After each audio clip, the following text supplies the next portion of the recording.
Okay, here we are. Hey. Mm. You look rather like a tomato, but whatever.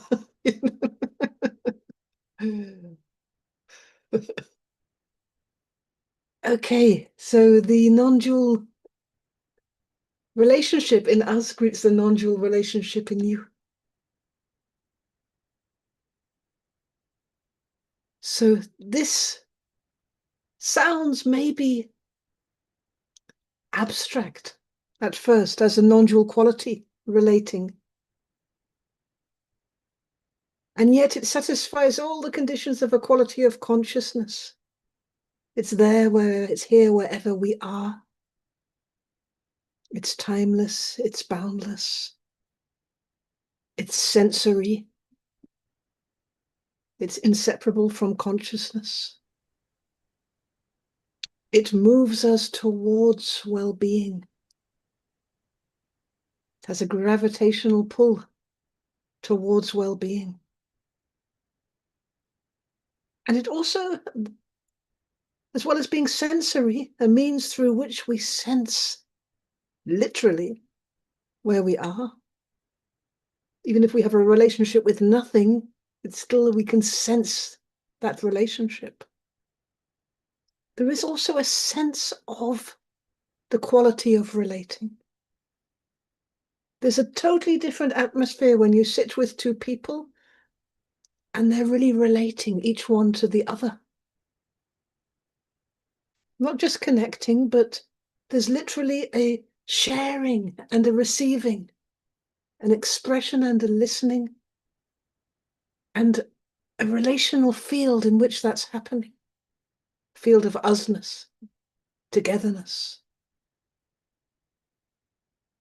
And there's a world of difference between that and sitting opposite two people where each one is saying you this, you that, either literally or metaphorically pointing the finger in defining what the other is as a form, as an object,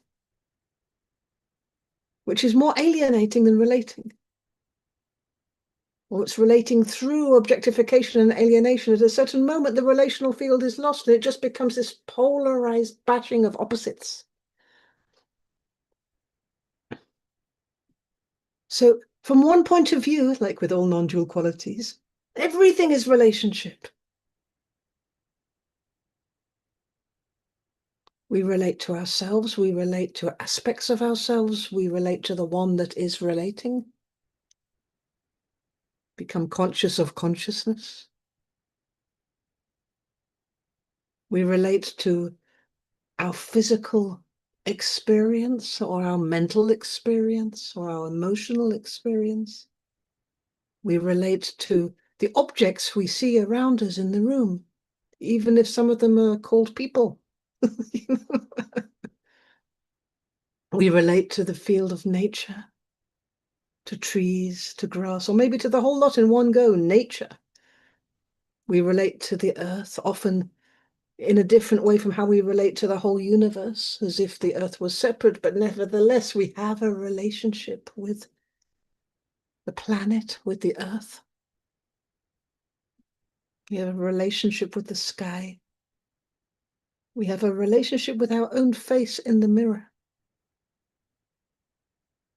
We have a relationship with our history and the history of our family.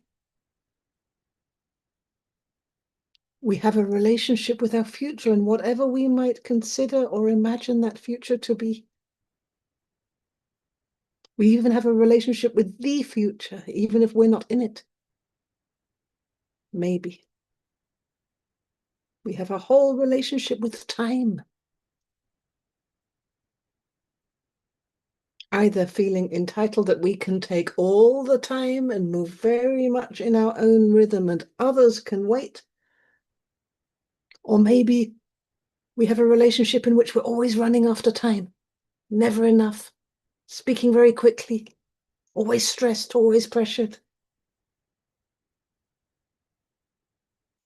We have a relationship with space.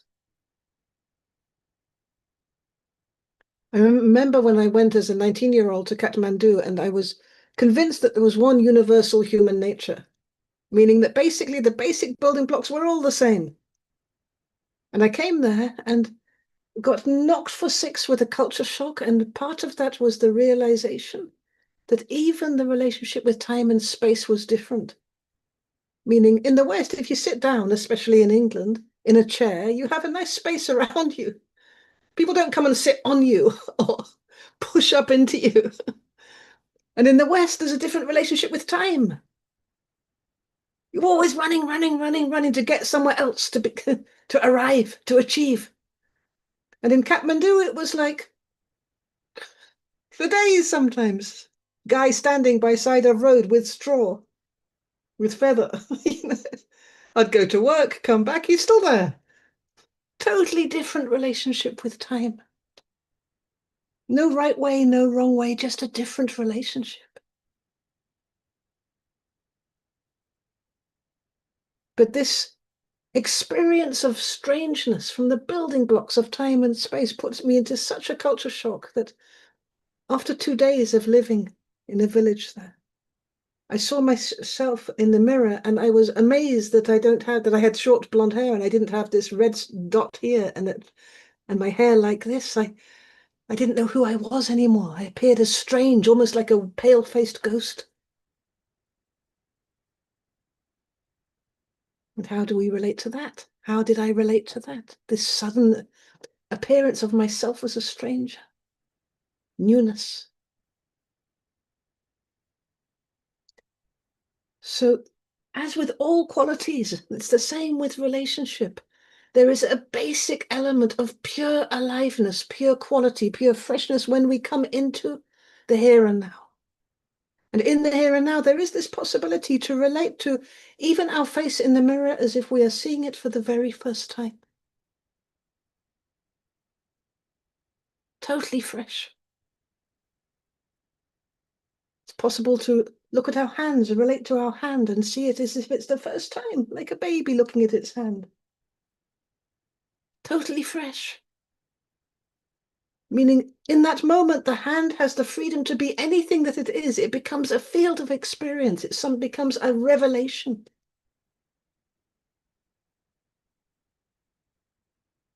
The irony is that in the human realm, where we first of all tend to think relationship only ever really matters or really counts when it's to other humans. Maybe a few animals get a look in.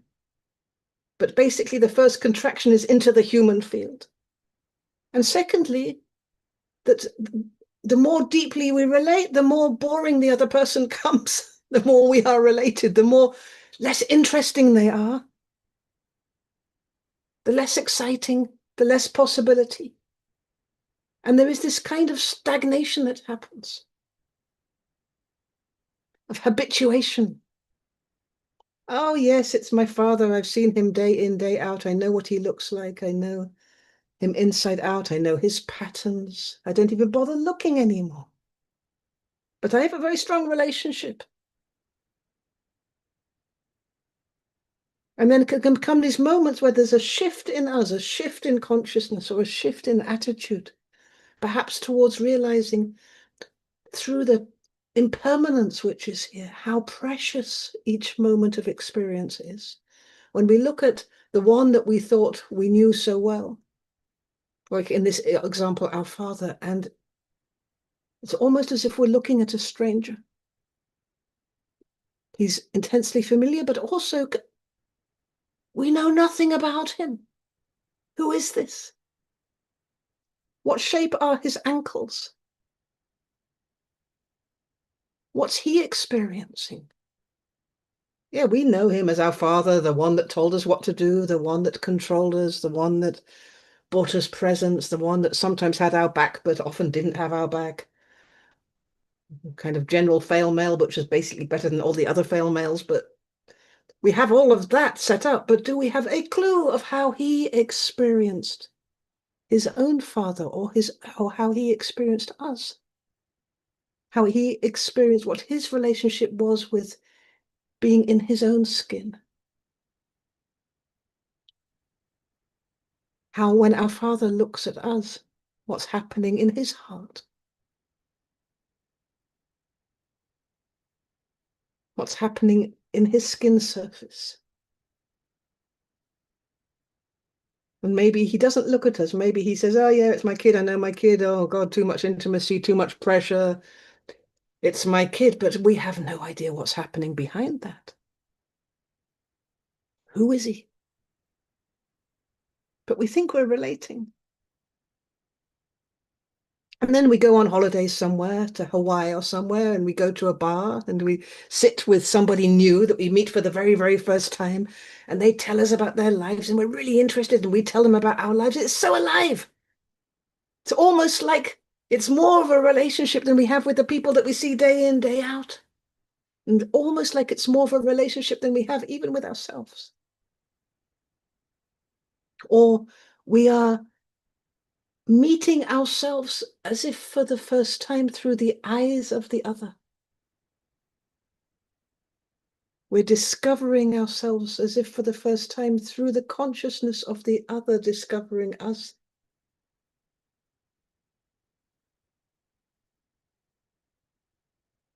So it's a bit paradoxical. We're quite double. Because on the one hand, there is that place deep inside of us where we are longing to be seen, longing to be heard, longing to be discovered, that somebody in this whole wide world will know us, will allow us into their world, will experience how we feel, that they might even feel the way we feel. It's like there's such a longing for that. From a place where we maybe don't even know ourselves, there's this longing to meet ourselves in the other.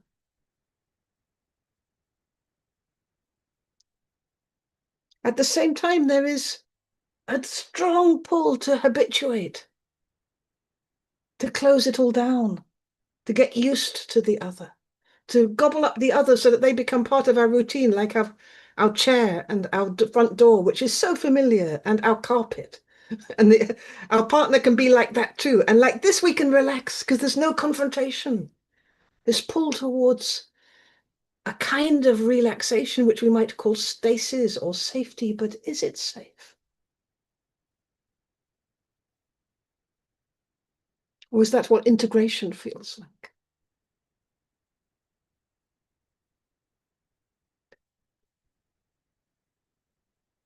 So there is not a moment of experience which isn't in relationship, which doesn't involve relationship, which doesn't involve consciousness. Everything is conscious.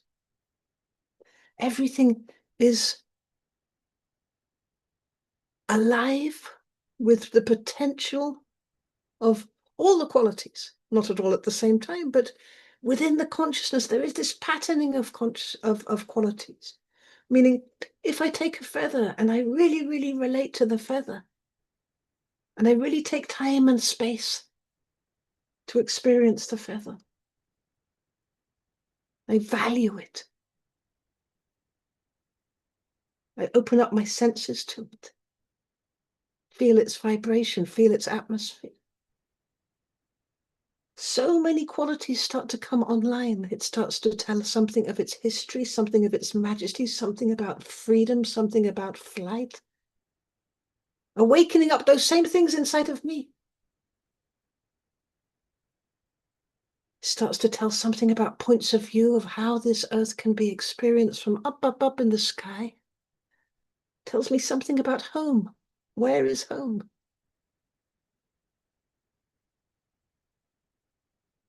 It tells me something about how the air can lift us up, but also how it can glide us down. And because I have this feather and not another feather, this feather is now in a kind of exclusive relationship with me. It's my precious, precious feather. Is it a dead thing, an object that stays the same? No, it's a kind of process of revelation. I am learning myself through the feather. This for sure is the feather learning something through the attention it's receiving from me. Is the feather discovering something of its own true nature because I'm really relating to it?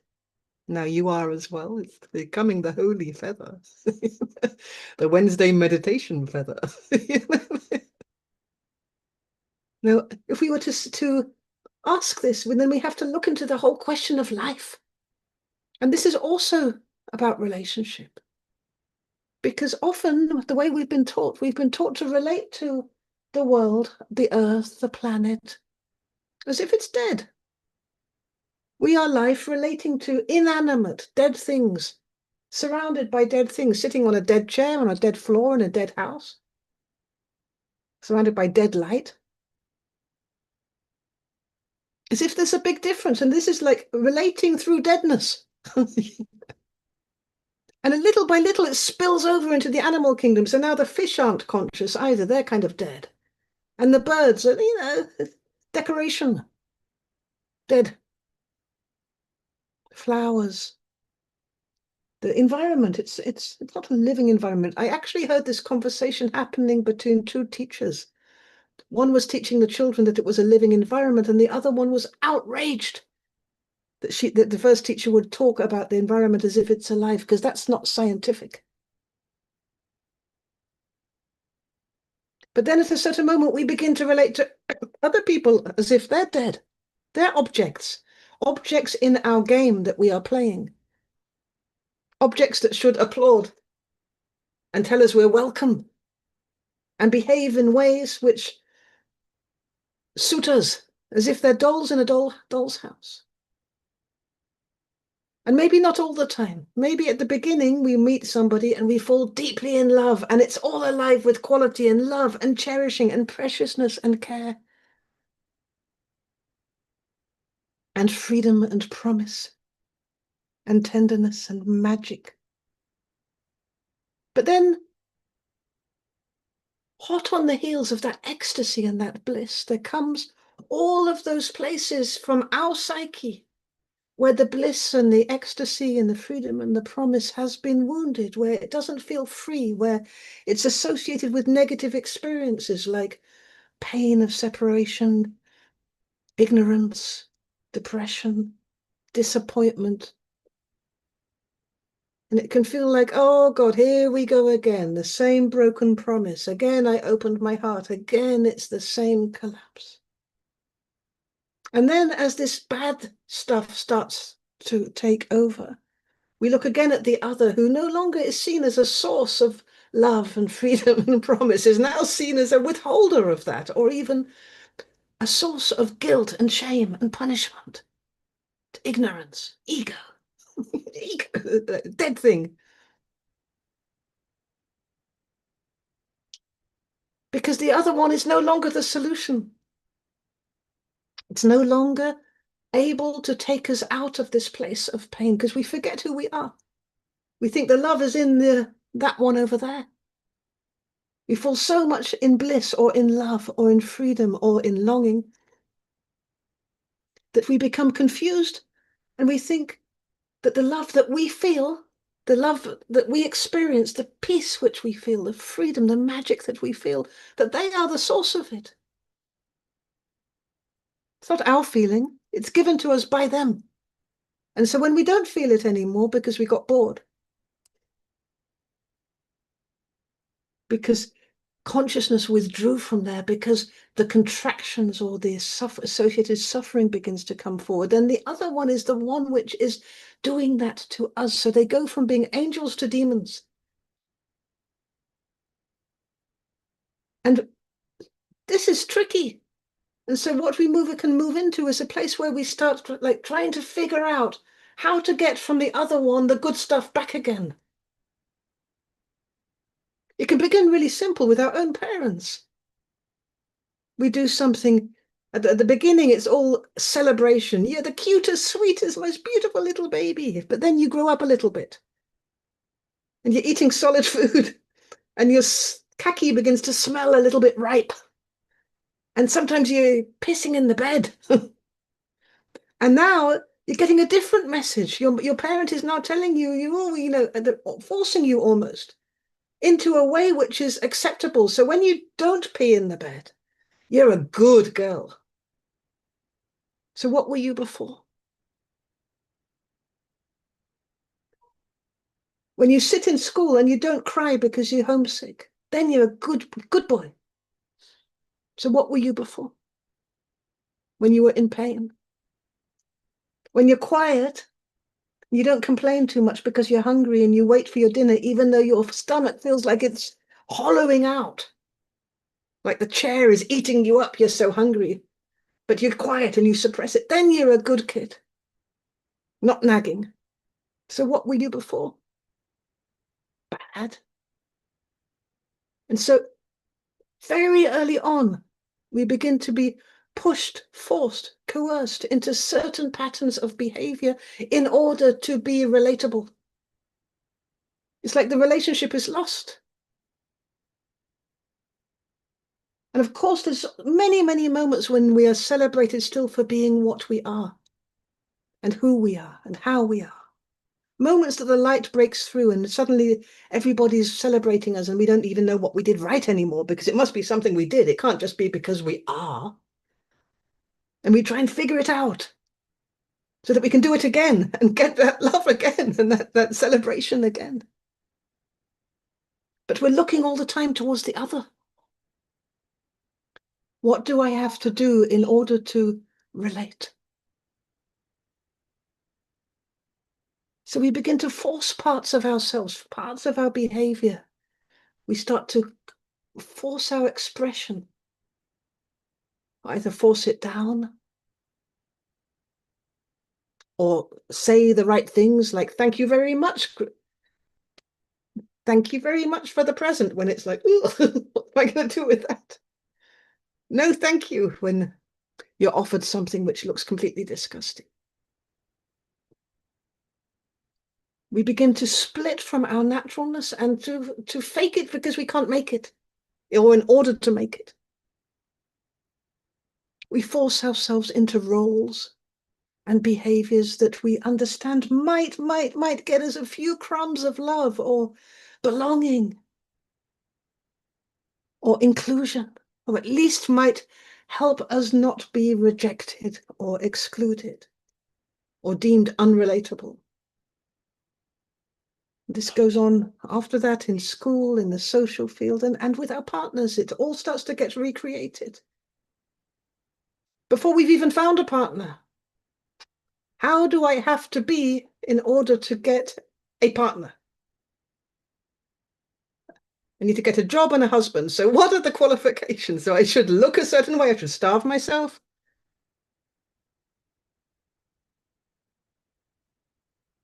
Somebody said to me recently, if I'd known it was that simple as starving myself for a summer and doing my eyebrows, I would have done it much earlier, because this is what she discovered as a teenager in terms of going from being the fat kid in class to being the most celebrated kid in the class. She did her eyebrows and she became anorexic. And this is a terrible state of affairs that we come to, that we have to force our appearance, our body shape, the expressions we put on our face. We have to rearrange our face in order to make it agreeable and pleasing in the eyes of the other, in order to be ourselves, but ourselves tomorrow never comes. And when it does come, that finally we can relax and be ourselves, there's a monster in there wanting to get out because it feels so bullied and so pushed and so coerced. And of course, this forcing goes very much hand in hand with fawning. And fawning is what is, in a way, sucking up to. Very close to conforming. So all the girls are wearing purple this year. So I will wear purple. I hate purple, but I will wear purple too. It's this lost unity, and relationship is all about wanting to come back to that feeling of oneness.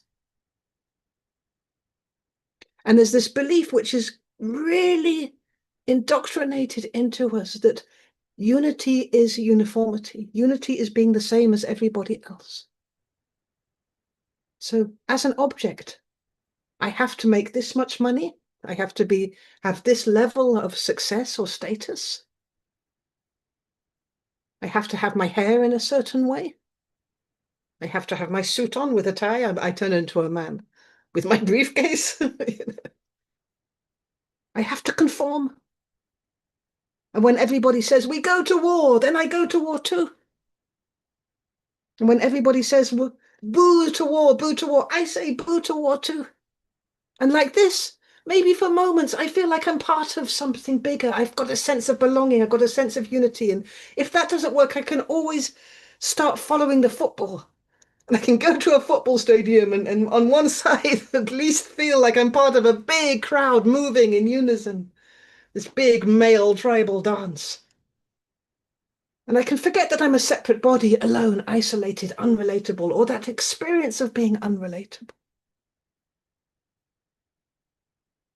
Looking for unity on the outside, to force it, to fawn it, to force fawn it, by being the same as everybody else, by meeting the standard,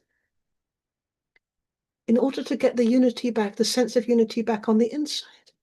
And of course, if we want to belong to everybody else and we want to feel that oneness with the whole of humanity, I don't even go into nature because nature could actually heal us in this instance. But if we want to feel oneness with nature and humanity, and you put that into your AI machine and say, give me a picture of oneness with nature and humanity, they're going to show you somebody meditating on a mountain next to a river with the sky and the clouds, and it's all external. They're not going to say, go inside yourself and show you something of the light of your inner being to find oneness with everybody else. Because there is an image for that. There is a way to describe it. There is a way to represent it. But this you won't see. You'll see it all out there. Look for the oneness out there. Maybe close your eyes and look and feel the oneness out there. Will be as close as you get. So this is the big irony. It's one of those big non-dual jokes that in order to move very deeply into the quality of relationship, we need to move deeply inside ourselves.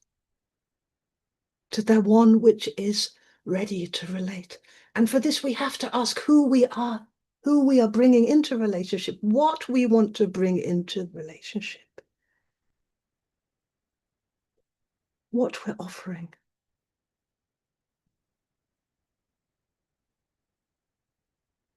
What wants to move through us. And this isn't an abstract thing. It's, because, for example, relationship is about friendliness. So friendliness isn't a behavior in the first instance. Like Bart talked about dragging the woman across the road that doesn't want to cross the road. It's not a thing, a behavior that we do. It's an atmosphere. It's an attitude. It's a vibration. So if we were to go inside, for example, to the quality of friendliness, friendliness is longing to relate, longing to be brought into relationship. It goes there by itself. It's through the solar plexus. It starts to spread. It starts to reverberate.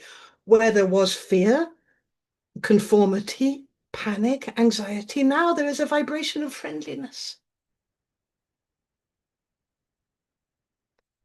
And it's not universal, uniform friendliness. It's the intimate vibration of friendliness which moves through your unique essence in this moment.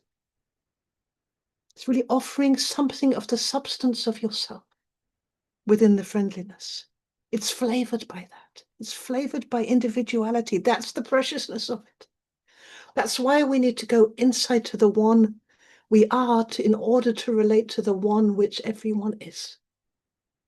And then in this movement, there is a blend of the friendliness in us starts to move into relationship. It's met by the friendliness in the other, and there's a fusion in the relational field, the field of us-ness, of pure friendliness, which involves the intimacy of one and the friendliness of you and the intimacy of friendliness of the other. And it's mixed together in such a way in this relational field, you couldn't say who is who.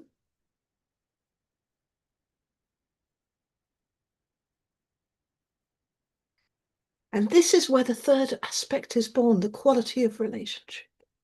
This is where we find it. It's existing in a dimension which is so divine, in the space between, where the quality can flow, where the quality can meet. The moment that we have an argument and I decide you're my enemy and you decide I'm your enemy and we're not talking to each other anymore, this one is ignored and we become two objects facing each other saying, you've got a big nose, well, you've got a pink shirt on. And yeah, well, left side is the best. Well, right side is the best. Just not really relating at all, just throwing stuff at each other.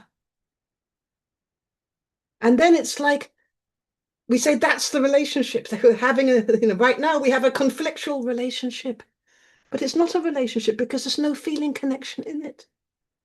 So then the next movement is that not to go and talk it out and fight it out and get in the mud and have a big scrum. The next movement is to go again inside, into the heart, to find the quality which is in distress, that we're longing for, the quality we most appreciate in this connection. And from a place of freedom and empowerment to offer that quality into the field of relationship. Rather than saying it must give it to me, offering the quality back to the field.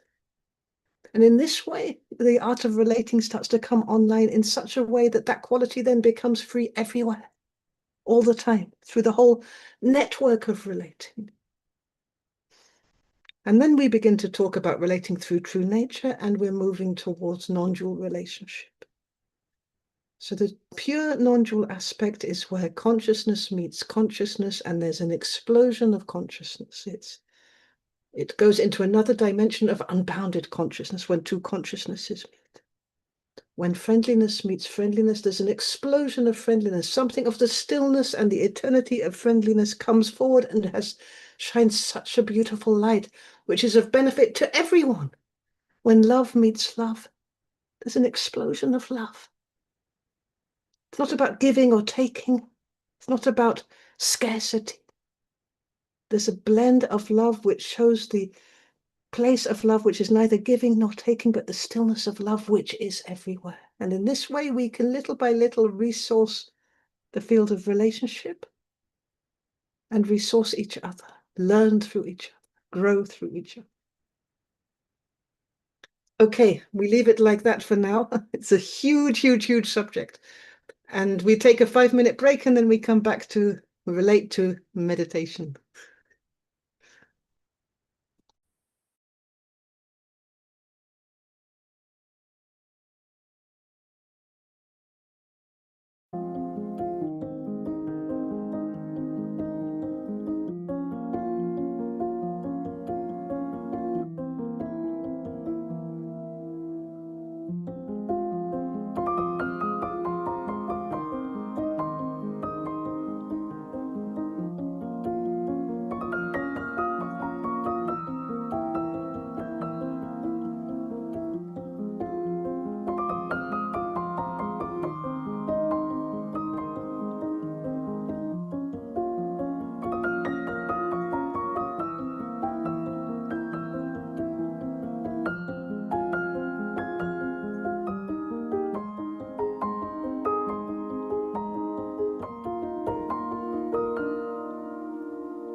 Hi, welcome back, everybody.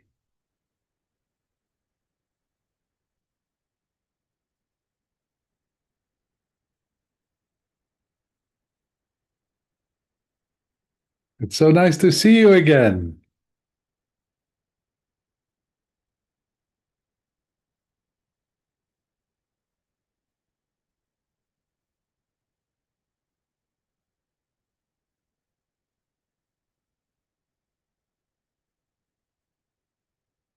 So let's move into the guided meditation.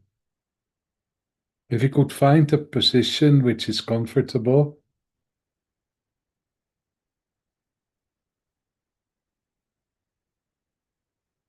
that's very comfortable, Yanni.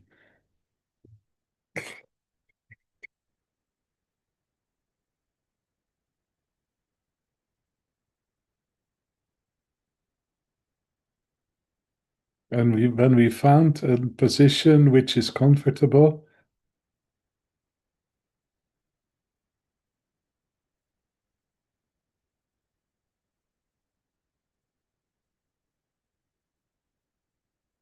I'd like you to connect with your physical body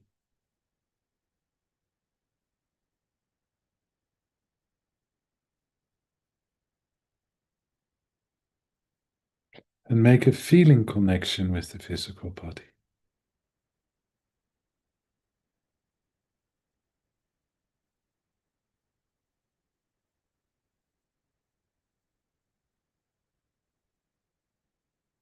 And how do you experience your body right now?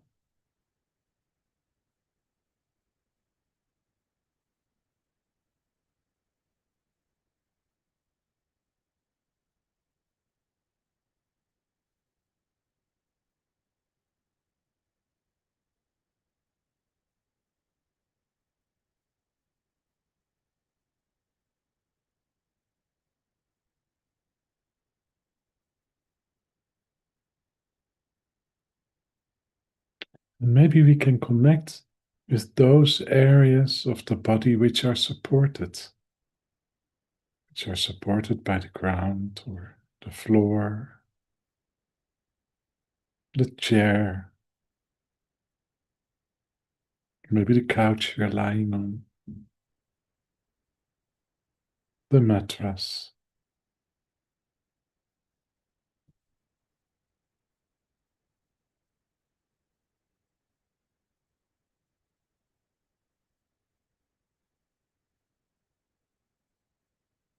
And maybe it's possible to surrender our body into this support.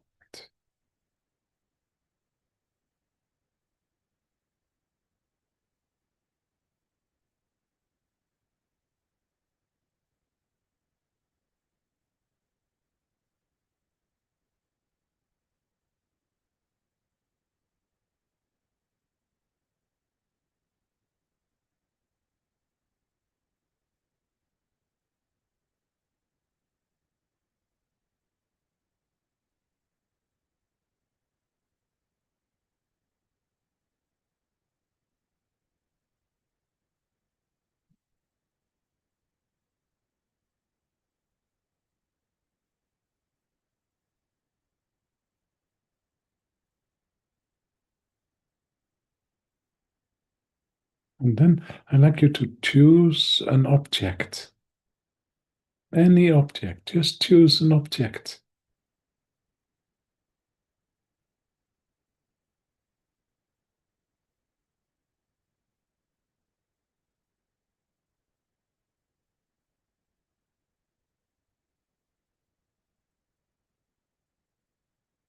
And when you have chosen an object,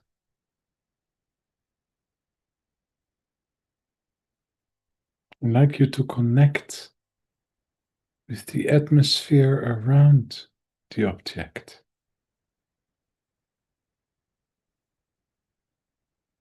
You can visualize the object in front of you, or you can just reach out to the object and connect with the atmosphere around the object.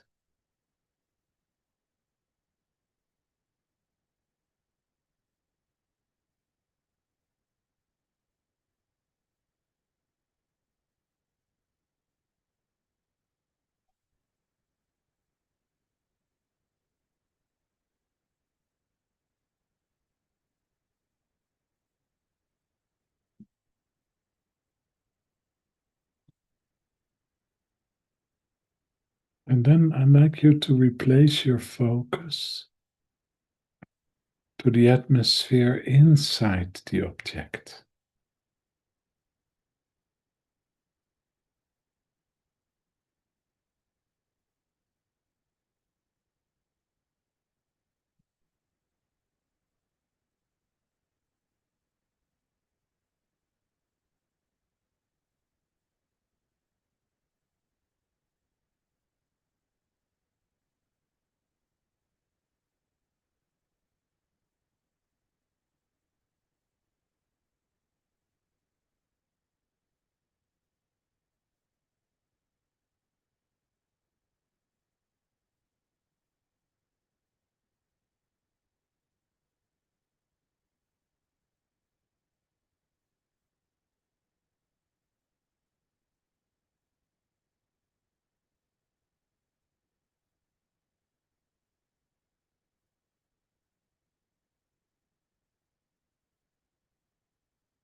And then I'd like you to relate to the object. To relate to the object as if it's a live being.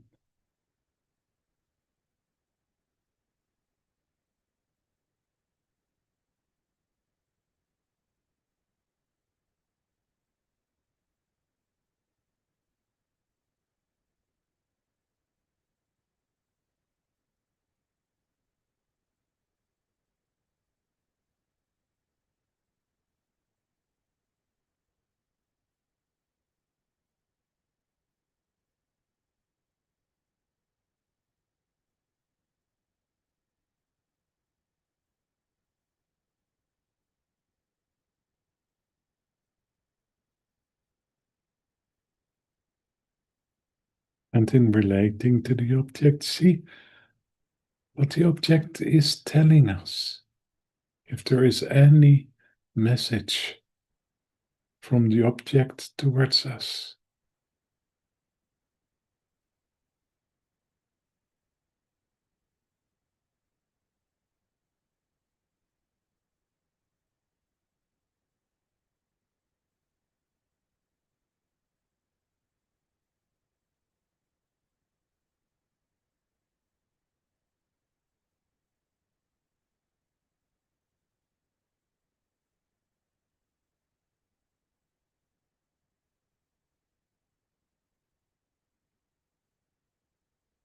And is there anything we want to express or tell the object? Or maybe share with the object?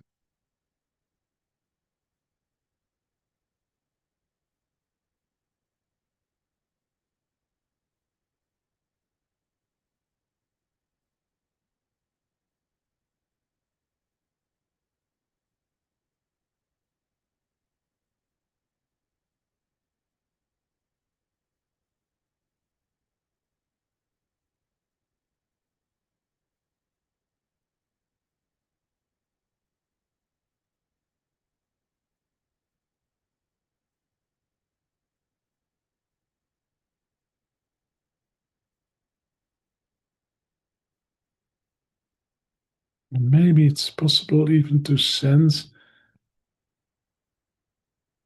a togetherness, an atmosphere of togetherness between you and the object.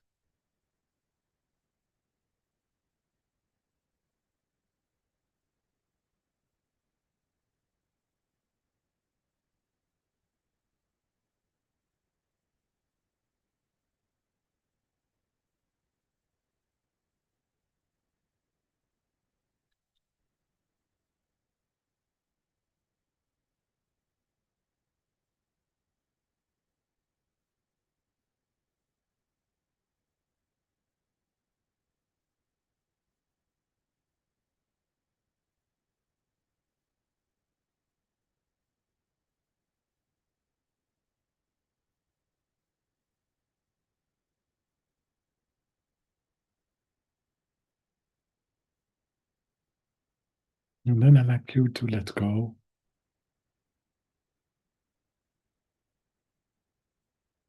And connect again is your physical body.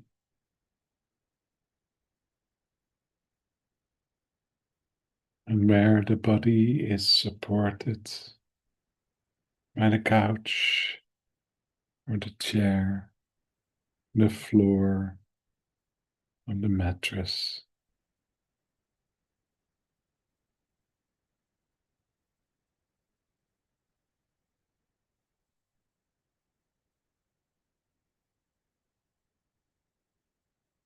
And just allow yourself to relax into this support.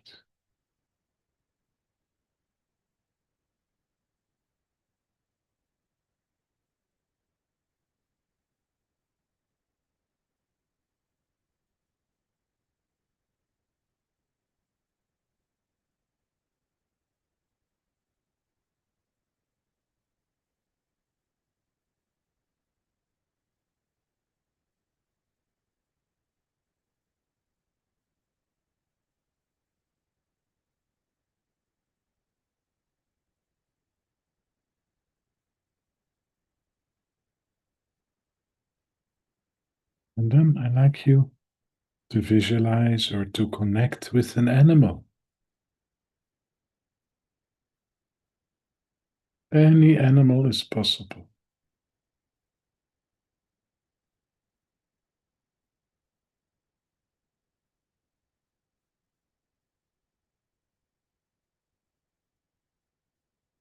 And maybe it's possible to connect with the atmosphere around the animal of your choice.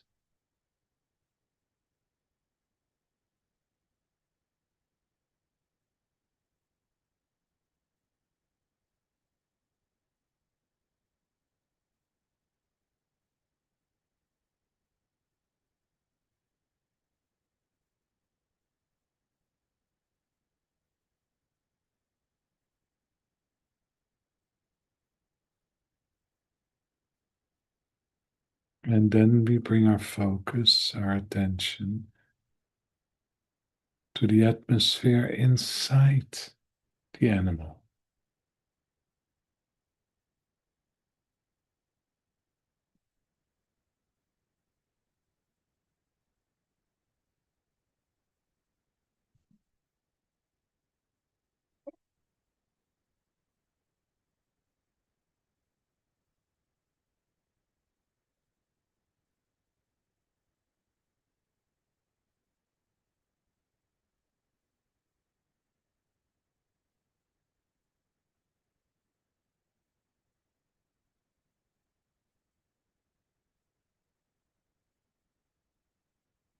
Then I'd like you to relate to the animal.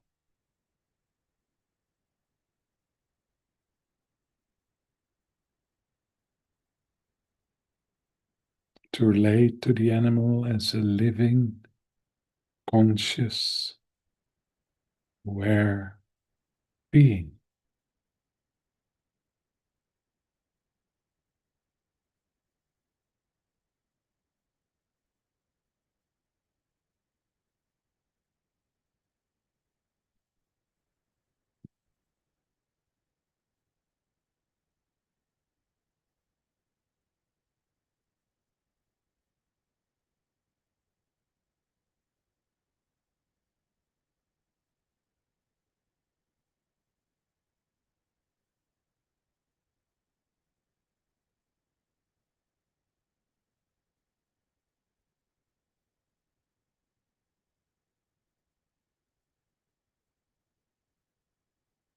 And relating to the animal.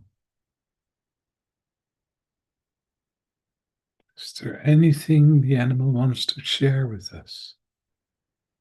Or maybe wants to teach us?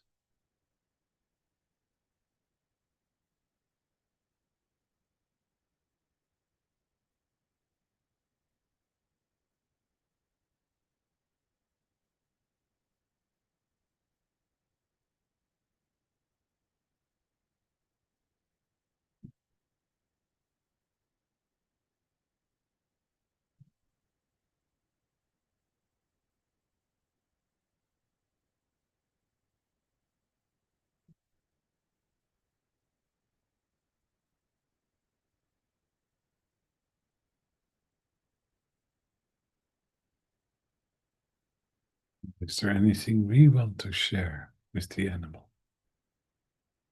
or tell the animal?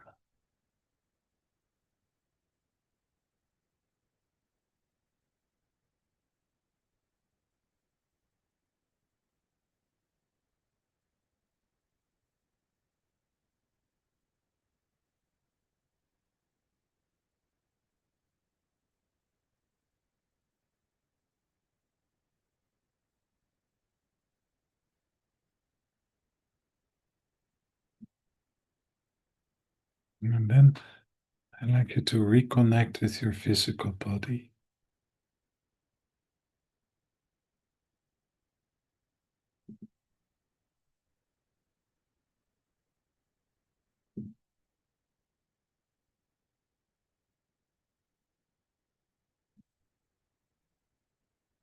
And bring your attention to where the body is supported by the mattress, the chair.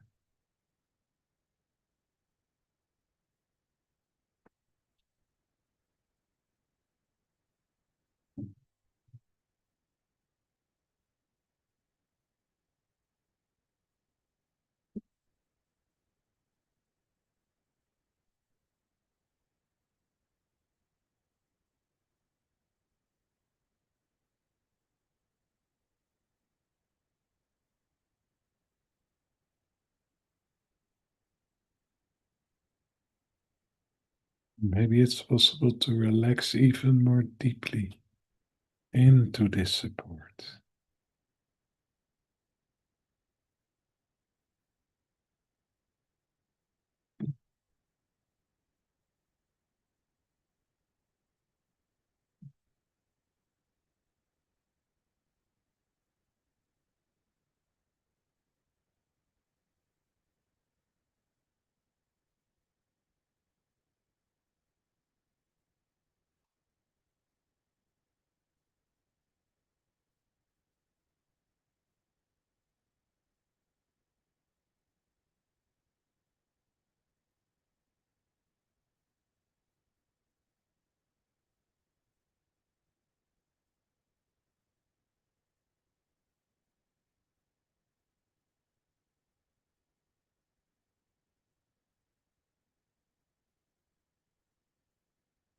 And then I like you to visualize or to connect with a stranger, somebody who is different as you are.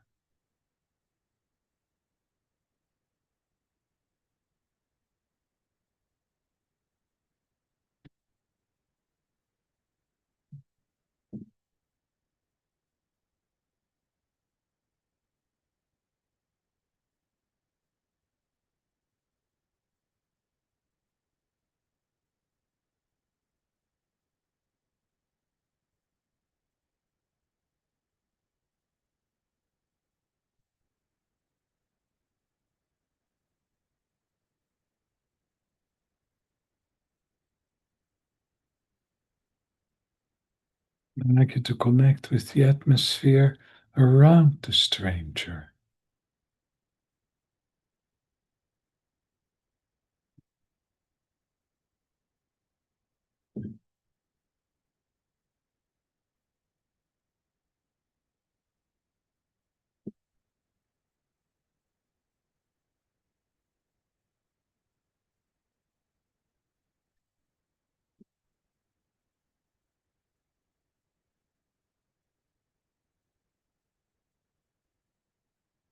And maybe it's possible to also connect with the atmosphere inside the stranger.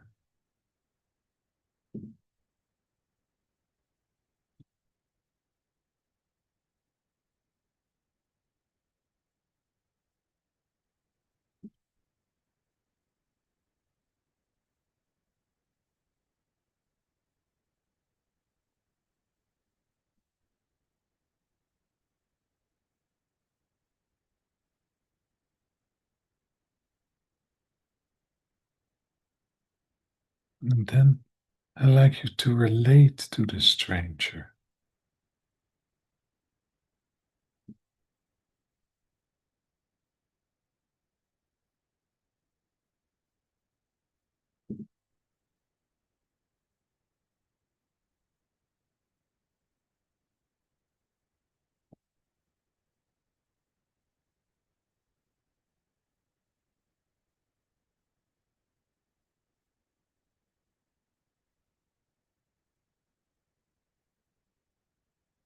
Is there anything a stranger wants to share with you, or which is coming forward to share, or wants to tell you, maybe to show you?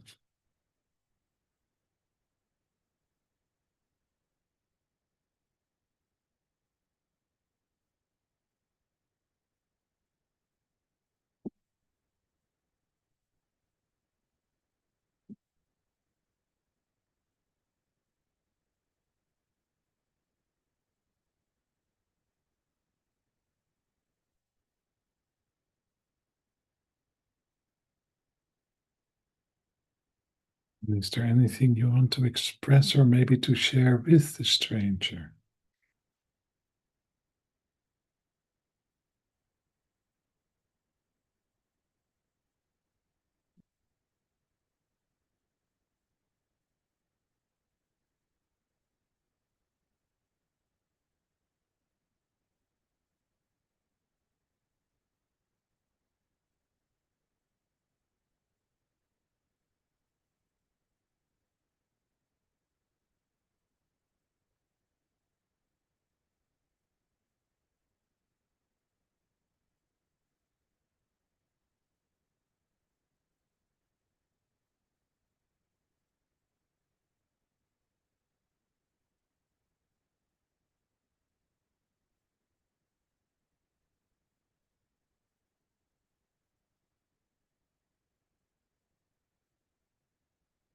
And then I'd like you to connect again with your physical body.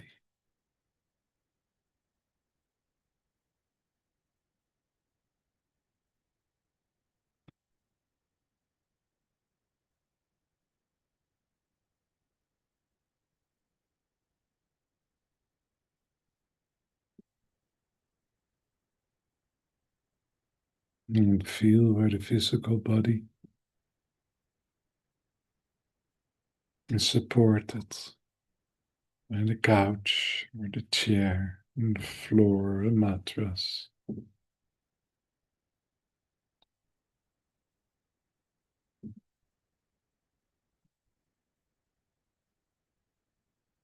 Maybe it's possible to kind of relax even more deeply into that support.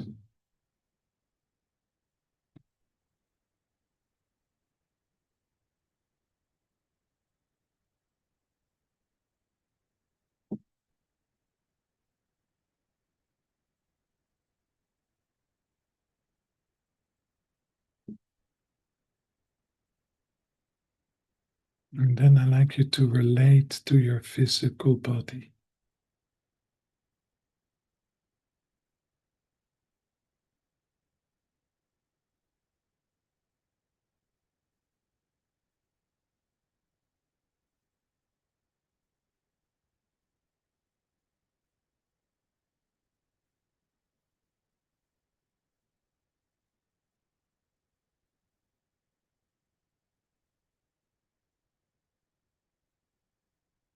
And in relating with our physical bodies, is there anything which our physical body would like to share with us?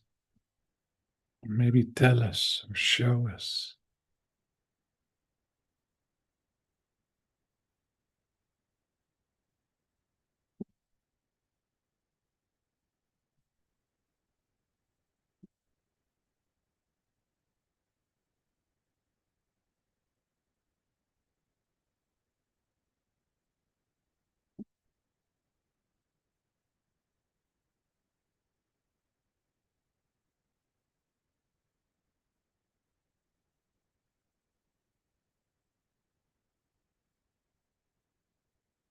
And is there anything you would like to share with your physical body, or maybe express towards you?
Okay, well, we're slowly are coming back to the here and now.